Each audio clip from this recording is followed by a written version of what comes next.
नमस्कार मित्रों, मैं रामावतार शर्मा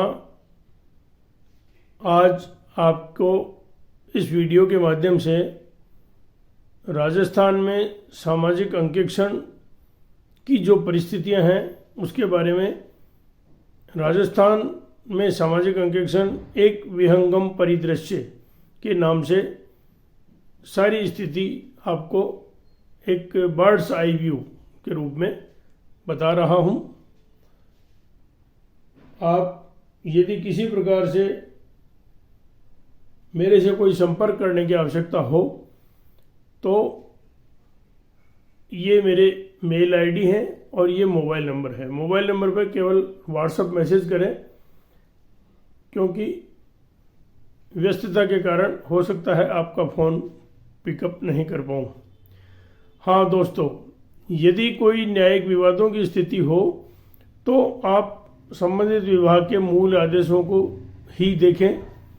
ये वीडियो कोर्ट केसेस के उद्देश्य के लिए मान्य नहीं रहेंगे। यदि आपको किसी प्रकार की कोई जानकारी की आवश्यकता हो तो ये 3 वेबसाइट ऐसी हैं जिनके ऊपर आप सामाजिक अंकेक्षण के बारे में इंफॉर्मेशन ले सकते हैं। ये ग्रामीण विकास विभाग की है, ये मनरेगा राजस्थान की वेबसाइट है और ये जो सोशल ऑडिट सोसाइटी SSAT है उसकी वेबसाइट है।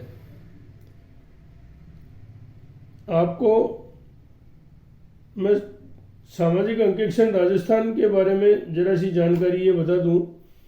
ये जो सोसाइटी है SSAT उसकी वेबसाइट है और इसमें जो अबाउट अस में आपको दिया हुआ है सामाजिक अंकेक्षण किस प्रकार से एक महत्वपूर्ण इकाई है और आम जन गरीब लोगों की आवाज़ किस प्रकार से शासन तक पहुँचे, इसकी एक कानूनी व्यवस्था भारत सरकार ने, राज्य सरकार ने की है।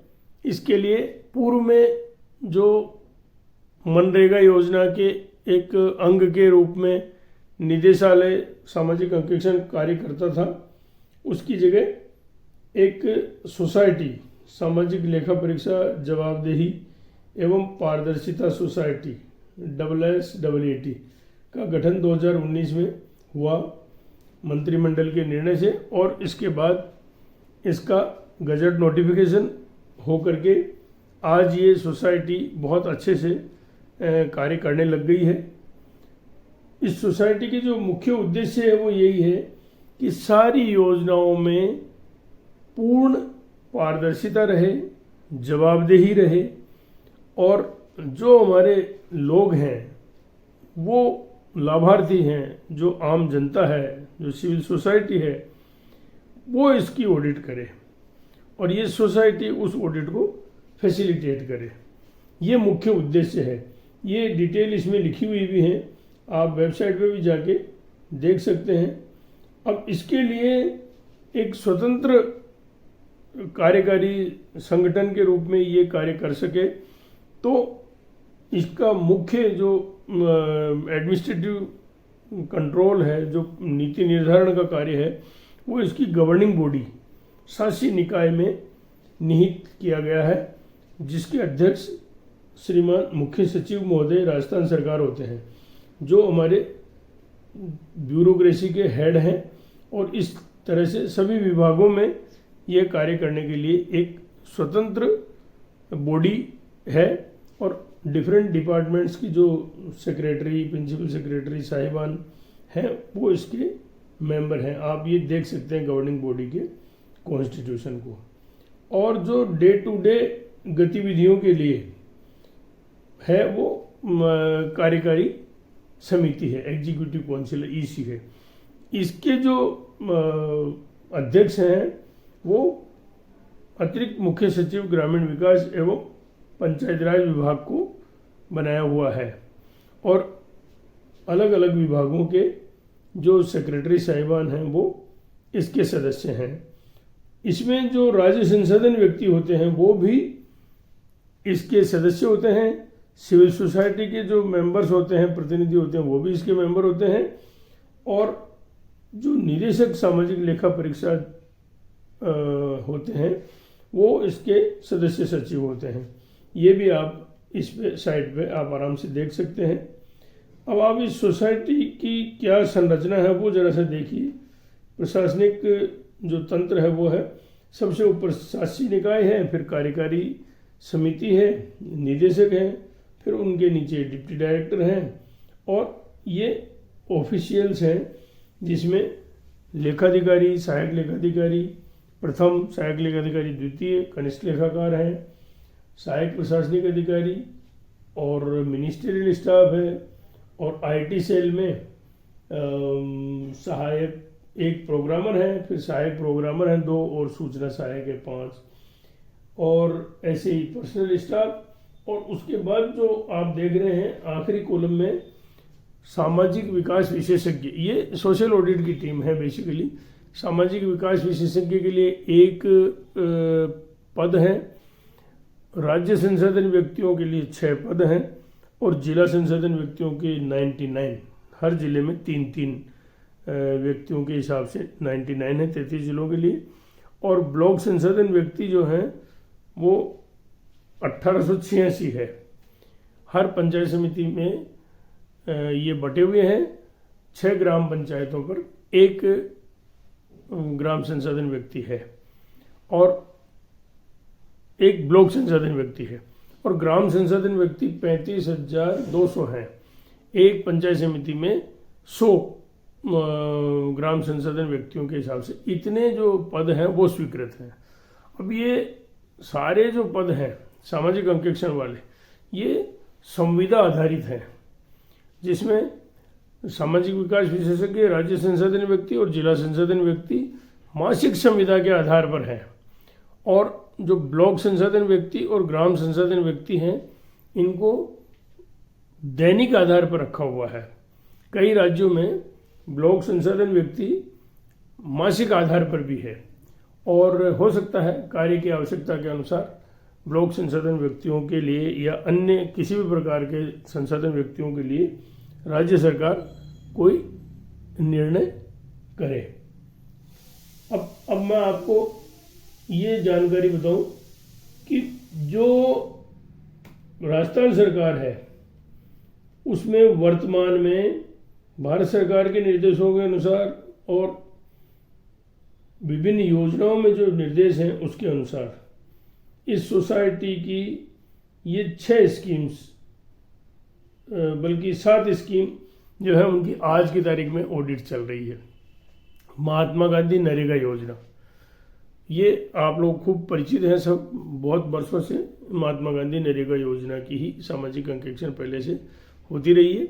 अब प्रधानमंत्री आवास योजना ग्रामीण जो PMAYG है उसका, स्वच्छ भारत मिशन ग्रामीण, और 14वां 15वां जो केंद्रीय वित्त आयोग है उससे अनुदान से जो कार्य हुए हैं उनकी, और doctor Shyama Prasad Mukherjee rurban mission इसकी, और राष्ट्रीय सामाजिक सहायता कार्यक्रम अर्थात जो सोशल जस्टिस एम्पावरमेंट डिपार्टमेंट है, समाज कल्याण विभाग जिसको हम पूर्व में बोलते थे, उसकी जैसे जो विधवा पेंशन है, वृद्धावस्था पेंशन है, और दूसरे जो कमज़ोर वर्गों के लिए जो सामाजिक सहायता की जो योजनाएं चलती है उनका इसमें सामाजिक अंकेक्षण किया जाता है। ये इतनी योजनाओं का ऑलरेडी चल रहा है, और हाल ही में जो मिड डे मील है, मिड डे मील का भी सामाजिक अंकेक्षण का कार्य प्रारंभ कर दिया गया है। अब ये जो योजनाएं हैं इन योजनाओं का भी आगे सामाजिक अंकेक्षण में लिए जाने की प्रक्रिया विचाराधीन चल रही है। जैसी सूचनाएं उपलब्ध हैं उसके अनुसार, जैसे जो प्रधानमंत्री आवास योजना ग्रामीण है तो जो शहरी पार्ट है PMAY अर्बन उसका, स्वच्छ भारत मिशन ग्रामीण हम ऑलरेडी कर रहे हैं, तो जो शहरी पार्ट है स्वच्छ भारत मिशन शहरी हम उसका भी कर रहे हैं। मिड डे मील का हमने जैसे सोसाइटी ने शुरू कर ही दिया।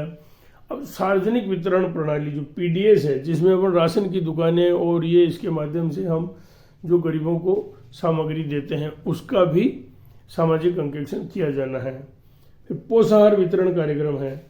अब पोषाहार वितरण जो अपने आंगनवाड़ी केंद्रों में और इनमें पोषाहार वितरण होता है वो उसका भी होगा। अब ये जो है सार्वजनिक वितरण प्रणाली, पोषाहार कार्यक्रम और मिड डे मील, ये जो खाद्य सुरक्षा अधिनियम है भारत सरकार का, उसके तहत ये एक मैंडेटरी अनिवार्य प्रक्रिया की हुई है सामाजिक अंकेक्षण की व्यवस्था को। इसके लिए माननीय सुप्रीम कोर्ट के भी आदेश विभिन्न याचिकाओं में दिए हुए हैं। अर्थात ये कार्य करना अत्यावश्यक है और ये सामाजिक अंकेक्षण निश्चित रूप से करना ही पड़ेगा।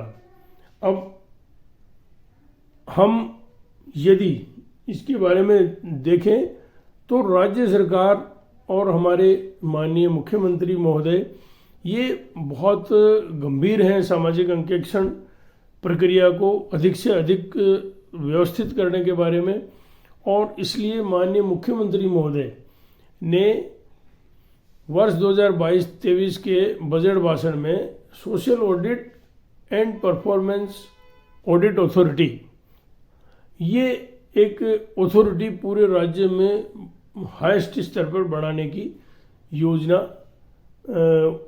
रखी है, उसकी बजट घोषणा की हुई है, ताकि जो राज्य सरकार की योजनाओं का भी जो लाभ है वो आम जनता तक, गरीब लोगों तक अधिक से अधिक पहुंच सके। इसमें ये भी सूचनाएं हैं कि ये जो अथॉरिटी है, इस अथॉरिटी में दूसरी योजनाएं हैं, जैसे जो चिकित्सा विभाग की योजना है या जो आम जनता से जुड़ी हुई जो भी योजनाएं हैं, उन योजनाओं का लाभ सामाजिक अंकेक्षण से माध्यम से असेस किया जाएगा। और इसमें जो अधिकारी होंगे वो भी अभी जैसे डायरेक्टर जो सोशल ऑडिट है उनके भी ऊपर एक कमिश्नर या आईएएस ऑफिसर लगाने की भी योजना जानकारी में आई है। तो ऐसी स्थिति में जो राजस्थान में सामाजिक अंकेक्षण का दायरा है वो बहुत बढ़ने वाला है और राज्य सरकार की मंशा है कि वो बहुत अच्छे से सामाजिक अंकेक्षण व्यवस्था कायम करे और सिविल सोसाइटी का अधिक से अधिक इसमें रोल हो। अच्छा मित्रों, यदि ये हमारा वीडियो आपको अच्छा लगा हो तो आप इसको लाइक करें, शेयर करें और सब्सक्राइब करें। और मैं आपको बता दूं कि जो सामाजिक अंकेक्षण की व्यवस्था है उसके बारे में मैंने 3 वीडियोस प्रारंभिक तौर पर बना करके आपके सामने सारी स्थिति और नियमों की व्यवस्था प्रस्तुत करने का योजना रखी है, जिसमें पहले वीडियो में मैं आपको आज परिचयात्मक और एक विहंगम दृश्य दे रहा हूँ, और आगामी जो 2 वीडियो हैं उनमें जो चयन विनियम है, जिसमें हम सामाजिक विकास विशेषज्ञ, राज्य संसाधन व्यक्ति, जिला संसाधन व्यक्तियों के चयन नियमों के बारे में, और तीसरे वीडियो में जो ब्लॉक संसाधन व्यक्ति और ग्राम संसाधन व्यक्तियों के चयन विनियमों के बारे में मैं आपको जानकारी दूंगा। लेकिन मित्रों, एक बहुत महत्वपूर्ण विषय आपको मैं बता दूं कि यदि आप कोई जानकारी लेना चाहते हैं तो आप मेरे से इन नंबरों पे व्हाट्सएप मैसेज भेज के और मेल भेज के संपर्क कर सकते हैं, या यूट्यूब चैनल पे अपनी टिप्पणी भी दे सकते हैं। जहाँ तक